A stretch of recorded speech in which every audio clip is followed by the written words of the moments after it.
Banyak orang yang jiwanya bermasalah, bukan jiwanya yang bermasalah, tetapi lebih karena kita sebagai sosok yang dititipi jiwa oleh Allah Subhanahu wa Ta'ala itu tidak mau memahami keadaan jiwa, bahwa jiwa itu menginginkan pulang. Jiwa itu menginginkan pulang. Pulang kemana? Jiwa menginginkan pulang kemana? Dan ini menjadi sangat penting, ya kaitannya tadi, fast, slow, and continue. Itu hanya bisa kita lakukan, sekali lagi hanya akan bisa kita lakukan kalau kita menyadari bahwa jiwa kita itu betul-betul menginginkan untuk pulang. Bahwa jiwa kita menginginkan untuk pulang itu diisyaratkan oleh Allah Subhanahu wa Ta'ala di dalam satu ayat yang insya Allah banyak di antara kita yang hafal, yaitu surat At-Takwir ayat yang ke-26. Allah bertanya, apa pertanyaannya? Fa'aina tadhabu. Ini untuk menegaskan bahwa jiwa itu menginginkan pulang. Jiwa itu menginginkan pulang. Itu terbukti dengan Allah bertanya kepada kita. Pertanyaannya adalah fa'aina tadhabun, kemanakah kalian hendak pergi?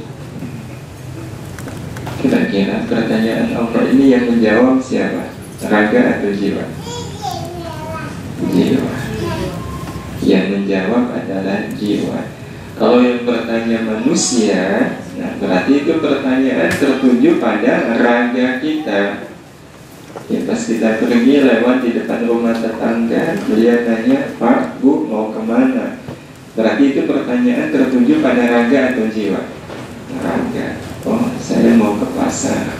Berarti yang ke pasar adalah raganya. Saya mau pengajian. Itu yang ke pengajian adalah raganya. Tapi kalau yang bertanya adalah Allah, maka jawabannya bukan raga. Kan nggak mungkin Allah bertanya fa'aina tadhabun, kemudian kita jawab, ya Allah, sa'adhabu ila suq, saya mau ke pasar. Sa'adhabu ila dukan, saya mau ke toko. Sa'adhabu ila barang kritis, tidak. Terus kalau Allah bertanya, yang bertanya adalah fa'aina tadhabun, maka apa jawaban kita? Dan seperti yang tadi kita sampaikan, yang mengobatikan jiwa kita. Sungguh ketika jiwa kita ditanya seperti ini oleh Allah, jiwa kita akan menjawab, ini jawabannya, ya Allah, kami pergi tidak akan kemana-mana, kami hanya akan pulang kembali kepada. Inilah jawaban jiwa ketika ditanya oleh Allah, fa'aina tadhabun, ya Allah, kami ini tidak ingin kemana-mana dan tidak akan kemana-mana, ya, kami hanya akan pulang kembali kepada. Itu jawaban kita. Sekali lagi, itu jawaban kita. Kenapa jawaban kita seperti ini? Kenapa jawaban kita seperti ini? Sebab nanti sama-sama kita memahami hidup nih. Aku sering menyebut hidup itu sebagai sebuah perjalanan. Nah, ketika hidup disebut sebagai perjalanan, maka hidup tidak akan pernah lepas dari 3 fase. Karena memang dalam sebuah perjalanan itu pasti ada 3 fase. Perjalanan apapun. Contoh semisal kita menempuh perjalanan menuju ke Madiun, perjalanan untuk rekreasi, untuk piknik. Pada saat itu kita menemukan ada berapa? 3. 3 itu apa, Bapak Ibu? Berangkat, kemudian datang, setelah itu pulang. Kan yang namanya perjalanan akan selalu terikat oleh 3 hal ini. Kalau itu perjalanan hidup, maka ini adalah gambaran tentang fase perjalanan hidup. Mengenal berangkat, datang, dan pulang. Terus kapan kita dianggap berangkat dalam perjalanan hidup kita? Dalam perjalanan hidup ini kita dianggap berangkat ketika kita baru lahir sampai usia 3 tahun. Itu fase berangkat. Terus kapan masuk ke fase datang? Masuk ke fase datang adalah usia 4 tahun sampai balik. Orang kalau bepergian, kemudian sampai pada fase datang. Setelah datang itu ngapain biasanya, Bapak Ibu? Perjalanan rekreasi ke kebun binatang. Kan berangkat dulu menuju kebun binatang. Akhirnya kemudian tiba datang di kebun binatang. Setelah datang ke kebun binatang, apa acaranya? Ngeliat-ngeliat, keliling-keliling, main. Maka kita temukan fase datang itu memang antara 4 sampai balik. Kita lihat fase 4 sampai balik itu diisi oleh apa? Main-main. Itu fase anak-anak. Nah, kalau usia 4 tahun sampai balik tidak ada yang dilakukan kecuali main-main. Jadi kalau ada orang tua yang menegur anaknya, kamu ini kok main-main terus, gak ada capeknya. Ya memang namanya anak, dunianya dunia main-main. Inilah fase datang 4 sampai balik. Nah, kalau sudah balik, berarti saatnya fase pulang. Mulai dari balik sampai meninggal. Itu fase pulang. Berarti kita nih, bagi bapak-bapak, ibu-ibu, mas-mas, mbak-mbak, kalau ada ini fasenya fase baru datang ini. Jadi kalau mereka main-main, biarin, memang itu dunia mereka. Subhanallah, ini anak-anak, tapi fasenya sudah fase pulang. Mau ngaji. Nah, sementara selain anak-anak kita ini, kita semua saat ini sedang berada di fase yang mana? Ini bapak sudah balik semua, mas-mas, lagi bapak-bapak, ibu-ibu. Berarti ini fasenya adalah fase pulang. Nah, maka kesadaran bahwa kita berada di fase pulang, inilah yang membuat kita dimudahkan untuk bisa memenuhi 3 kunci tadi: fast, through, and continue. Itu ketika kita merasa bahwa sekarang ini saya sedang dalam perjalanan pulang.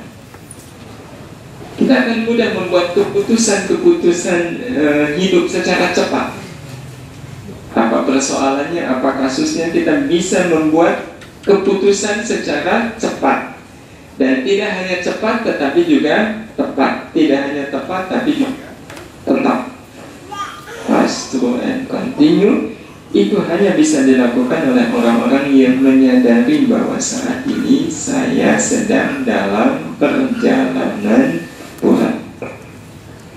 Tapi kalau orang merasa meskipun dia sudah lewat balik, tetapi dia belum merasa bahwa saya sekarang sedang dalam perjalanan pulang, itu membuat keputusan secara cepat, tepat, dan continue tidak gampang. Tidak gampang, tidak mudah bagi orang-orang yang belum menyadari, belum merasa bahwa saat ini kita sedang dalam perjalanan pulang. Nah, sekarang mari kita lihat. Orang kalau saatnya pulang tetapi tidak mau pulang, tidak ingin pulang, belum mau pulang, itu tandanya berarti dia masih ingin apa, Bapak Ibu?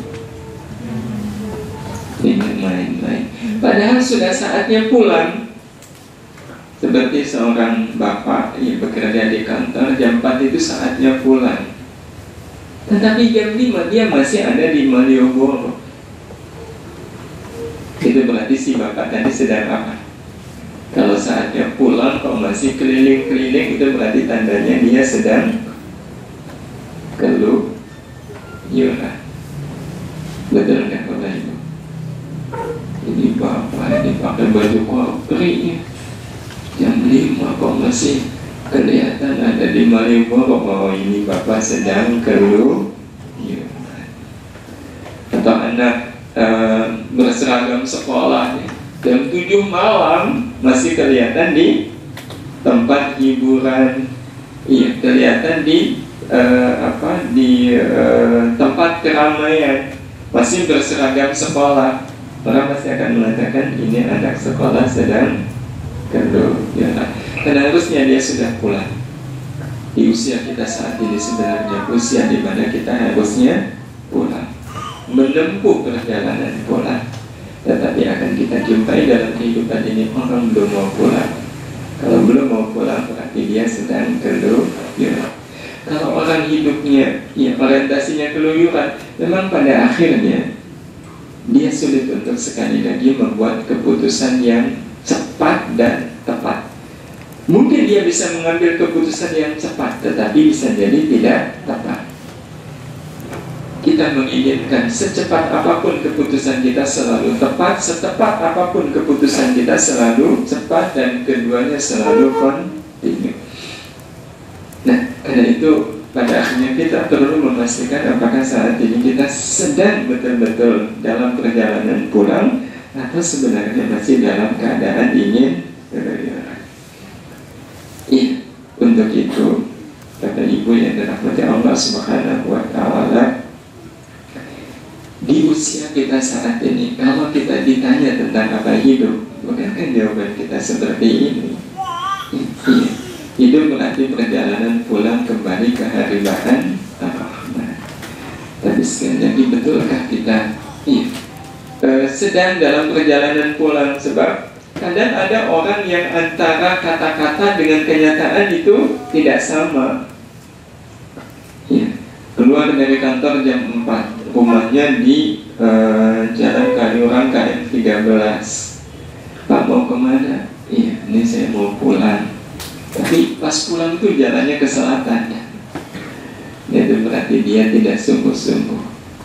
Ya, lisannya mengatakan mau pulang, tetapi kenyataannya dia sebenarnya tidak mau pulang. Kenapa? Karena dia jalannya ke selatan. Iya, tapi saya mau pulang, tapi ke Parangtritis dulu. Nah, itu berarti sebenarnya dia belum mau pulang. Nah, kita orang-orang yang sedang pulang atau sebenarnya masih ingin keluyuran, mari kita sama-sama melihat diri ini. Yang jelas, Bapak Ibu yang dirahmati Allah, inilah gambaran tentang hidup. Betul-betul pulang. Pulang kemana? Pulang kembali ke haribahan Allah Ar-Rahman. Kalau kita membingkai hidup ini sebagai perjalanan pulang kepada Allah, berarti apa yang kita lakukan selama kita hidup di fase pulang ini? Bukankah kita akan menegakkan prinsip apapun harus membuat saya dekat dengan Allah? Itu kalau betul-betul seseorang termasuk kita semua menyadari bahwa sekarang saya dalam fase pulang.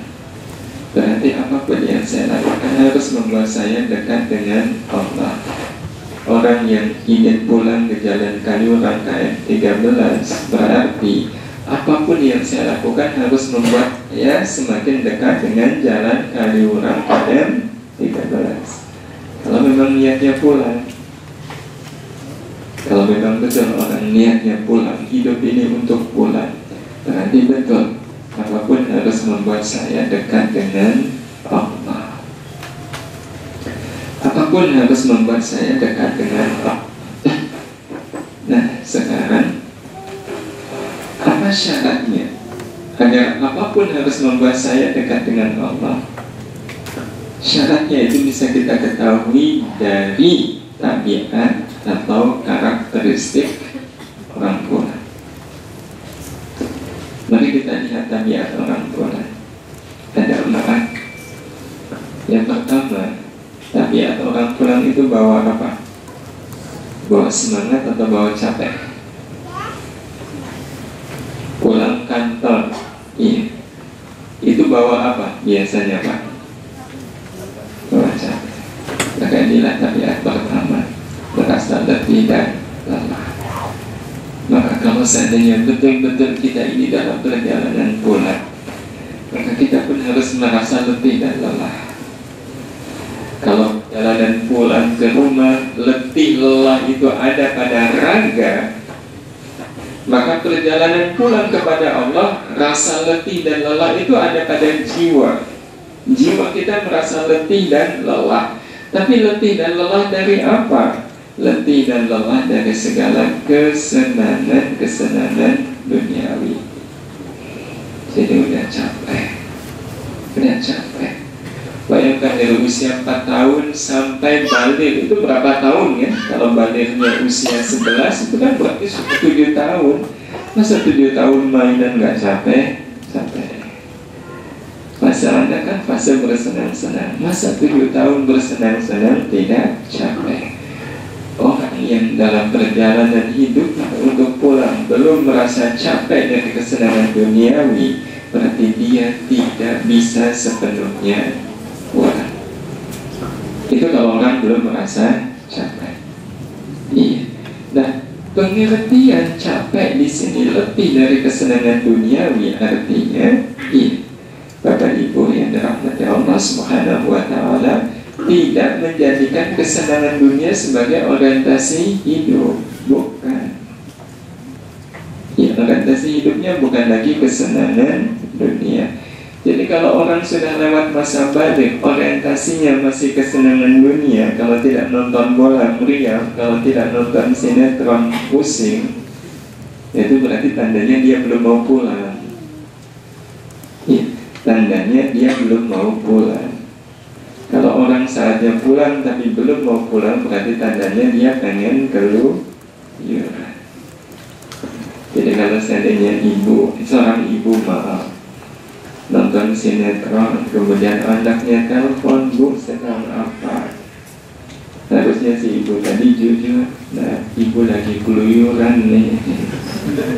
Nah, keluyuran sama siapa? Itu sama artis. Karena artis itu kalau kita lihat, dia artis yang jauh dari nilai-nilai agama. Itu mereka mendedikasikan hidupnya untuk pulang kepada Allah atau untuk senang-senang? Senang-senang. Nyanyi-nyanyi, nari-nari, itu tidak bisa disebut sebagai orang yang sedang pulang. Nah, kita nonton mereka. Kalau mereka lagi keluyuran, berarti yang nonton sedang keluyuran juga bersama mereka. Jadi inilah pengertian letih dan lelah itu, artinya tidak lagi menjadikan kesenangan dunia sebagai orientasinya. Sehingga kalau seandainya ada orang yang masih suka melihat hiburan begini, itu sekali lagi tandanya dia belum mau pulang. Dia masih ingin keluyuran.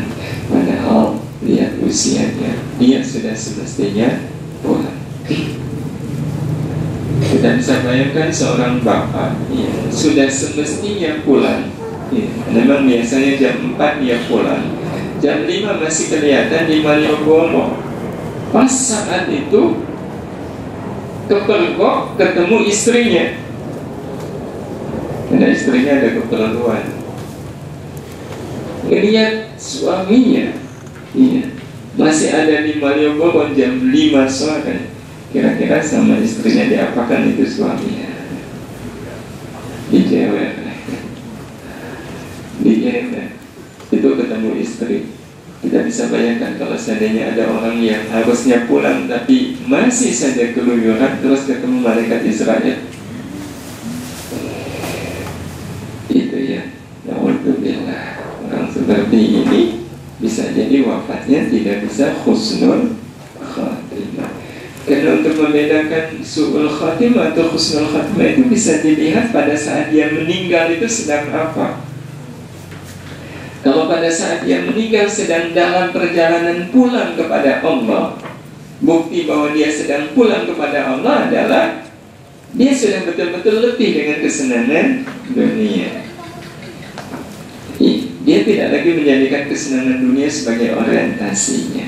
Meninggal, berarti dia meninggal dalam perjalanan pulang ke surga, husnul khatimah. Tapi kalau meninggal waktu nonton sinetron, waktu nonton bola, itu berarti dia meninggal dalam keadaan tidak sedang pulang, tidak sedang berjalan menuju ke surga. Nah, karena itu Bapak Ibu yang dirahmati Allah, orang-orang yang belum bosan dengan kesenangan dunia tandanya belum mau pulang. Pastikan kita sudah merasa letih dan lelah dengan segala kesenangan dunia. Pastikan nonton bola itu udah 2 menit, 3 menit aja udah capek betul, capek. Nonton sinetron capek, nonton berita sebenarnya capek juga. Iya, capek. Iya, kalau orang yang paham mengerti itu nggak bisa lama-lama. Iya, apalagi sampai kemudian jam sekian nonton tayangan berita di stasiun A. Iya, sampai jam 6, jam 6 nonton lagi siaran berita di stasiun B. Kadang kan beritanya sama, itu juga. Tapi nggak capek, nggak letih. Nah, itu berarti belum mau pulang. Inilah karakteristik orang pulang yang pertama, merasa letih dan lelah dengan segala kesenangan duniawi. Ya. Dia beginian ini capek. Ya. Kemana? Ke pameran. Pameran apa? Mobil mewah. Emang mau beli? Enggak. Makanan senang-senang aja. Kalau orang sudah sadar bahwa dia pulang, itu capek. Nah, ini seminggu lagi. Iya. Kadang kita heran kok orang nggak capek-capek. Padahal ya namanya kembang api dari dulu sampai sekarang ya begitu adanya. Kok nggak pernah capek ya. Ini juga betapa banyak orang yang belum merasa capek. Nah, ini. Iya, banyak yang nggak capek kan, 2 jam nonton. Bagi orang yang jiwanya betul-betul jiwa yang sedang pulang, itu betul-betul capek. Seperti kita sudah sangat letih, ya, karena kita dalam perjalanan pulang, tapi karena berombongan, ternyata rombongan ngajak mampir. Nah, itu ada pesta rakyat, mampir yuk. Kita yang merasa letih nunggu mereka itu capek nggak? Capek, aduh, ini saya udah capek, ini kok pakai mampir segala. Bukan orang yang sedang nonton pertandingan sepak bola, dia sedang mampir. Kan tidak sedang jalan ke surga. Setidak-tidaknya dia mampir. Kalau orang menyadari bahwa saya sedang pulang, betul-betul capek. Kalau harus mampir, ya, melihat tayangan-tayangan seperti ini, ya, betul-betul capek, ya, karena itu akan berarti mengatakan tidak. Ini juga. Kalau ini capeknya lahir batin, melihat mereka juga kata, ya Allah, kenapa mereka nggak merasa capek? Ya? Apa sih yang dicari dengan ya foto-foto seperti ini? Kalau kita telusuri sebenarnya apa yang dicari oleh mereka? Kesenangan dunia atau kesenangan akhirat? Kesenangan dunia. Ya, berarti orang-orang seperti ini mereka sedang keluyuran. Dan ini keluyurannya betul-betul keluyuran lahir batin. Masa jam 11 malam masih ada di situ. Ini juga orang yang keluyuran memang pikirnya itu khusus. Seandainya wah, seandainya ada pangeran melamar saya. Iya, pangeran dada hitam. Seandainya ada putra mahkota mau sama saya, kalaupun sudah capek dengan seandainya, ganti pikirnya. Iya, jikalau. Iya, nah, atau ini. Iya, nggak capek-capek nih. Kapan capek? Iya, bersenang-senang dengan dunia seperti itu. Nah, tidak. Iya, capek kan? Kita sendiri melihatnya juga capek. Apalagi tahu itu perbuatan yang Allah menyebutnya fahisyah, keji, menjijikkan. Ya, seperti itu ya. Itu yang pertama. Pokoknya letih. Iya, letih. Kalau ada orang yang sudah pada yang belum letih, berarti dia adalah orang yang sedang memperpanjang usia anak-anak. Sekarang yang kedua, kita lihat karakteristik orang pulang adalah ingin segera sampai. Betul nggak Bapak Ibu? Kalau kita pulang kan inginnya segera sampai, pasti. Ya, kalau betul-betul ingin pulang. Kalau seandainya ada orang yang dalam perjalanan pulang tapi tidak ingin segera sampai, itu berarti sedang ada masalah. Normalnya kalau orang betul-betul dalam perjalanan pulang, sekali lagi inginnya segera sampai. Ya. Itu kalau pulang ke rumah. Sekarang kalau pulangnya kepada Allah, ingin segera sampainya bagaimana?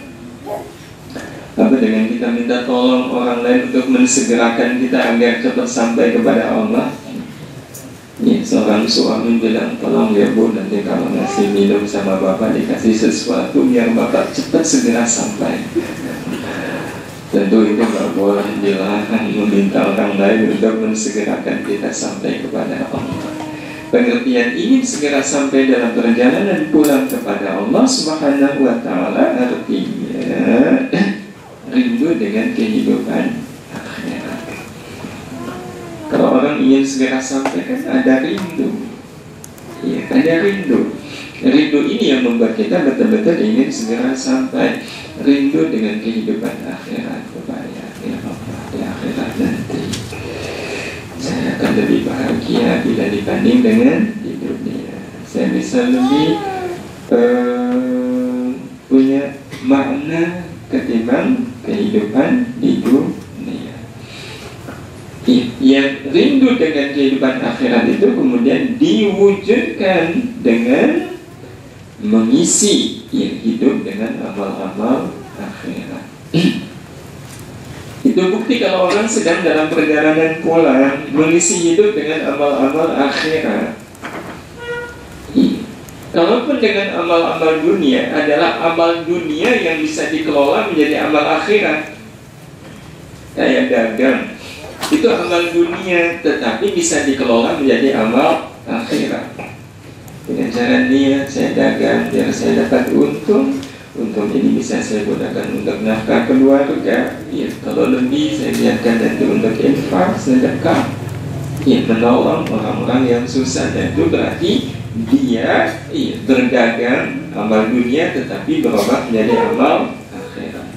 Kalau memang bisa dikelola, tapi kalau nggak bisa dikelola, ya tinggalkan. Kayak semisal nonton bola, itu amal dunia atau amal akhirat? Dunia. Bisa nggak dikelola jadi amal akhirat? Bisa, silahkan kelola. Tapi kalau tidak, seperti kita makan, kalau makan jagung, bisa dikelola nggak? Dikunyah nggak? Bisa, kita makan. Tapi kalau kita tahu ini adalah batu baterai, ini kalau dimakan bisa bikin kenyang nggak? Ya bisa, tetapi bisa nggak dikelola jadi lembut, jadi makan? Tidak. Apakah kemudian kita memaksa memakannya? Tidak, karena saya tahu ini tidak bisa saya kelola, tidak bisa saya punya. Maka demikian pula hanya dengan amal-amal dunia yang tidak bisa dikelola menjadi amal akhirat, pilihannya satu, tinggalkan. Itu yang betul-betul ingin segera sampai mengisi hidup dengan amal-amal akhirat, atau dalam bahasa yang lain ini adalah punya prinsip apapun harus bernilai surga. Saya hanya mau melakukan segala apapun kalau dia punya nilai surga. Kalau nggak punya nilai surga, buat apa saya melakukannya? Udah menghabiskan waktu, tenaga, bisa juga biaya, tetapi tidak bisa mengantarkan saya ke surga. Ini bukti kalau kita sedang dalam perjalanan pulang. Apapun harus bernilai surga. Mata saya ini harus bernilai surga. Gimana caranya agar mata ini bernilai surga? Kita gunakan untuk baca Quran. Melihat maksiat, kita tundukkan. Menundukkan mata dan melihat maksiat itu, iya, berarti menjadikan mata ini punya nilai surga, punya nilai akhirat. Ini yang kedua. Sekarang kita lihat yang ketiga, karakteristik orang pulang. Yang ketiga adalah sebisa mungkin, iya, menemukan jalan terdekat dan tercepat. Kan logika orang pulang begitu.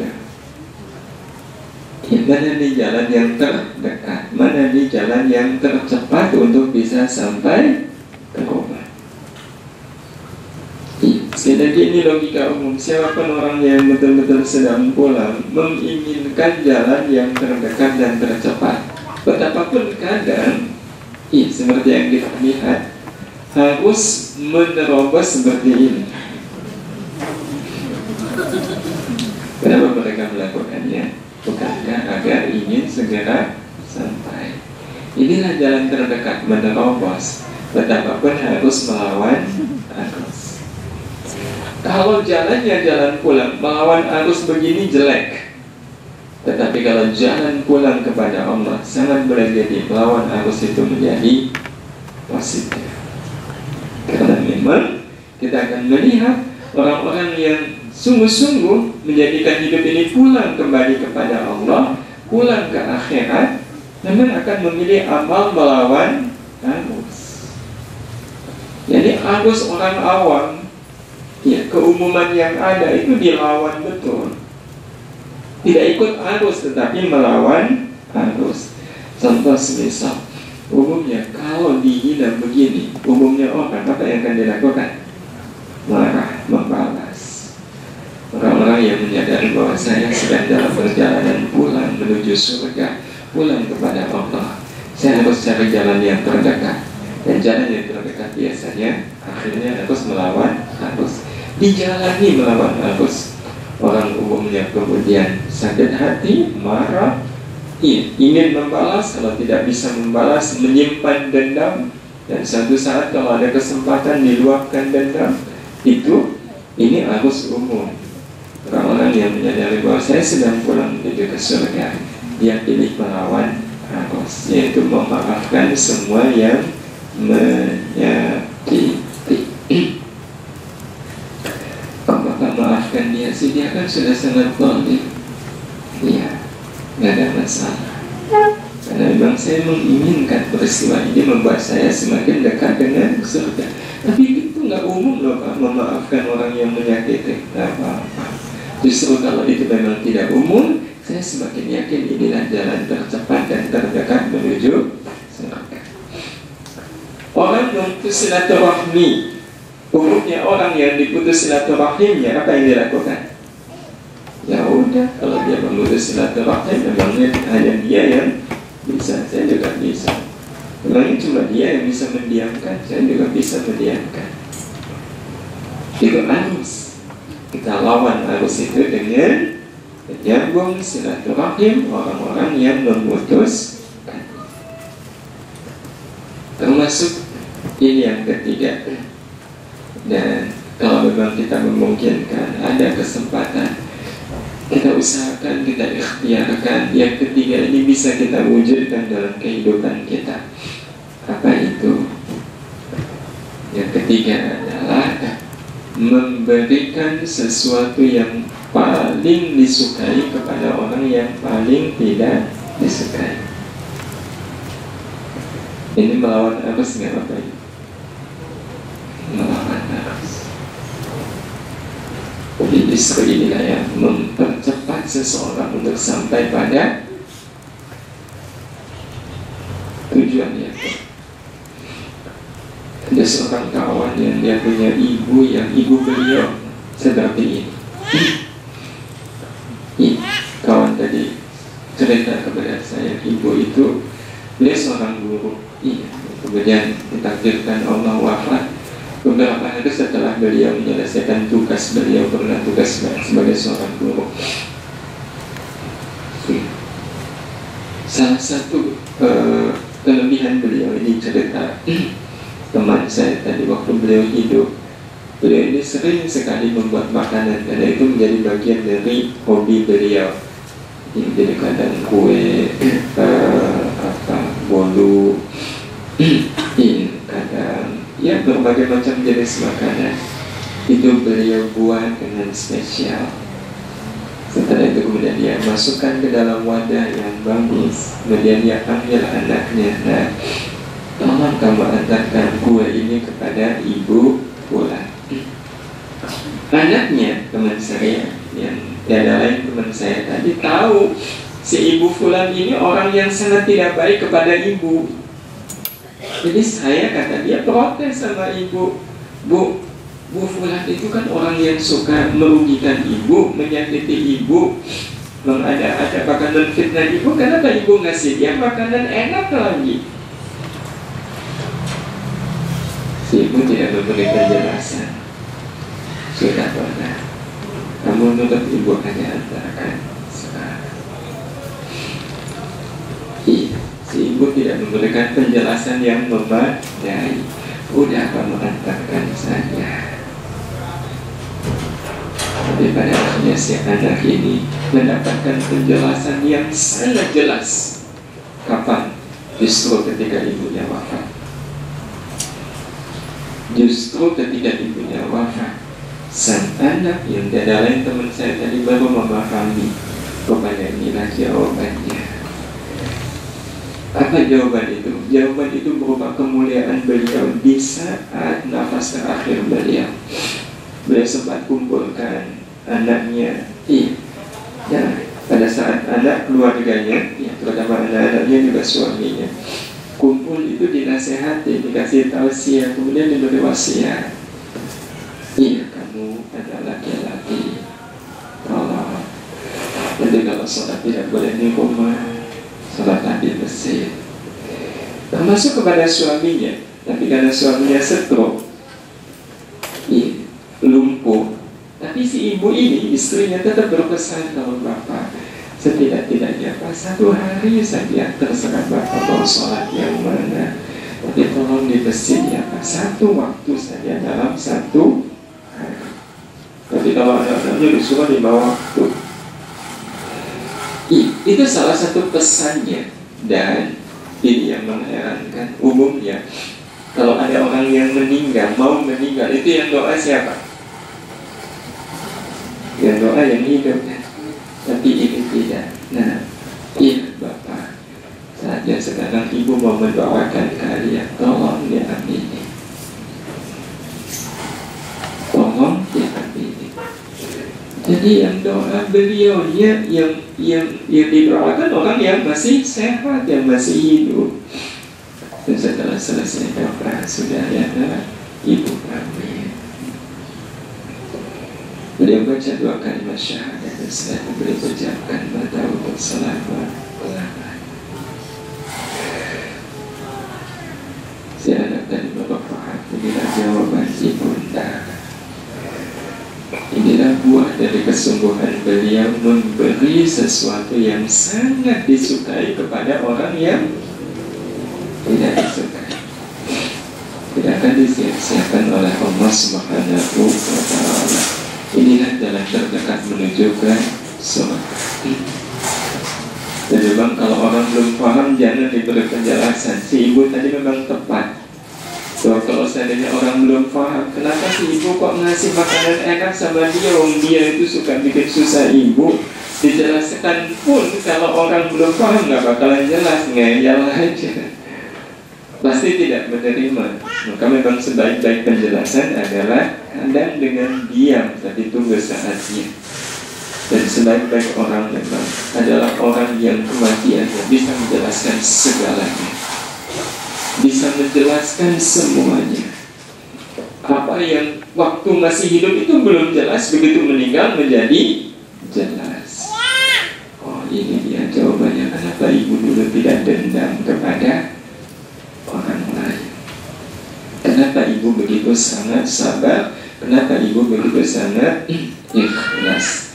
Salah satu yang kemudian si ibu ini juga ya wajar akhirnya meninggalnya sedemikian sangat indah itu, sering sekali gaji beliau itu di apa ya istilahnya dipilok lah begitu, tapi beliau nggak pernah mempersoalkan.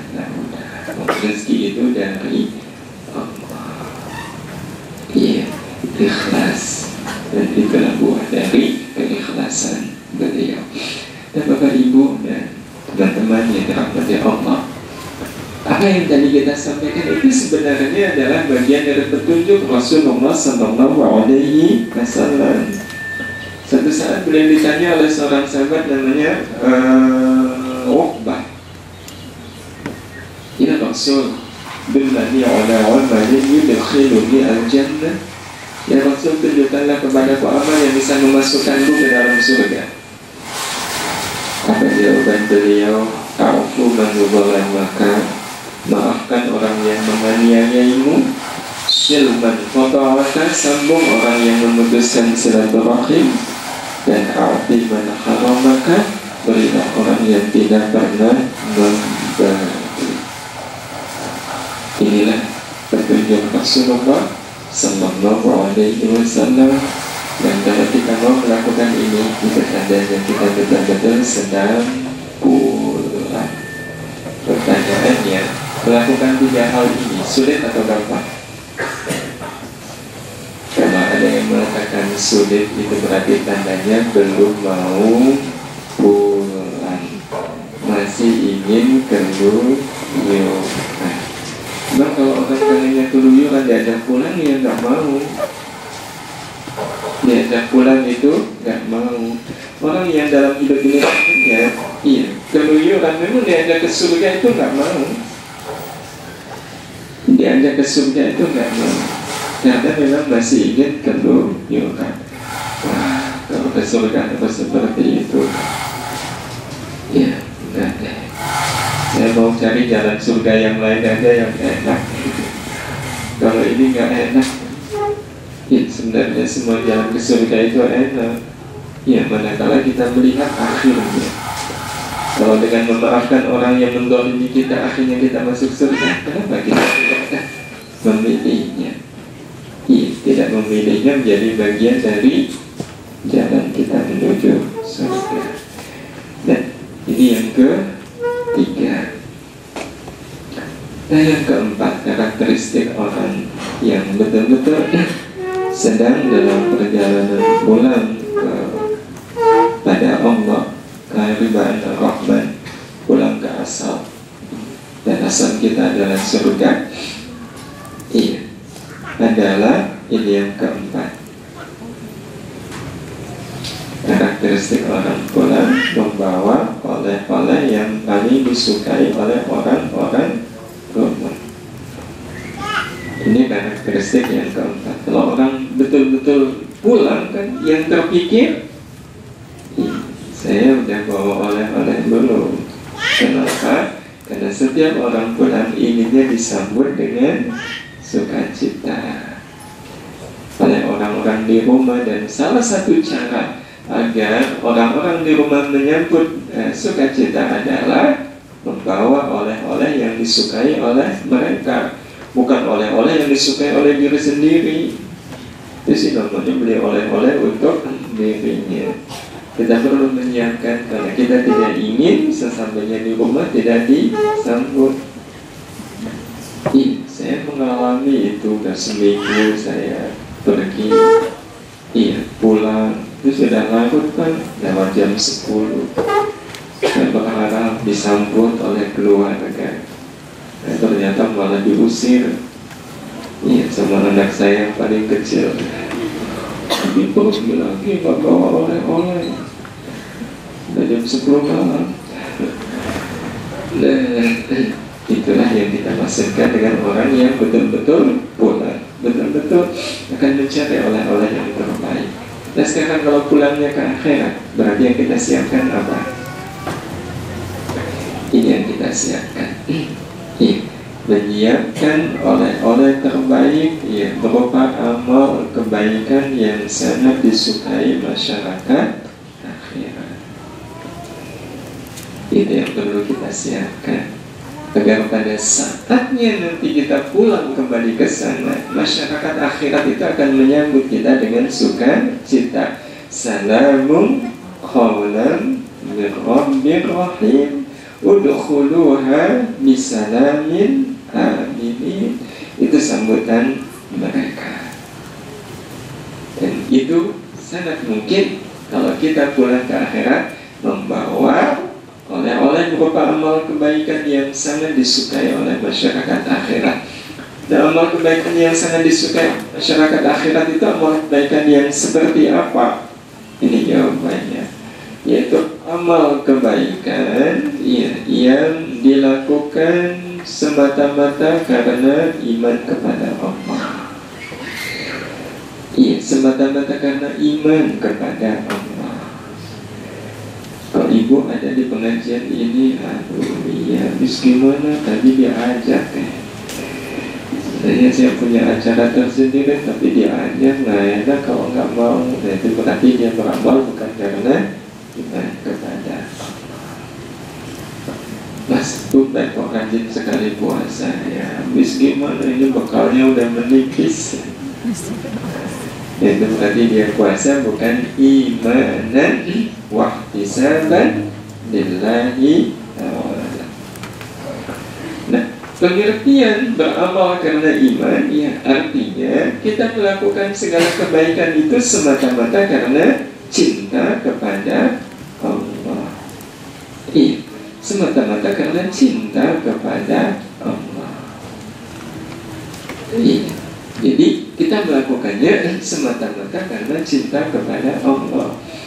Nah, kenapa kok saudari berjilbab? Apa nggak panas?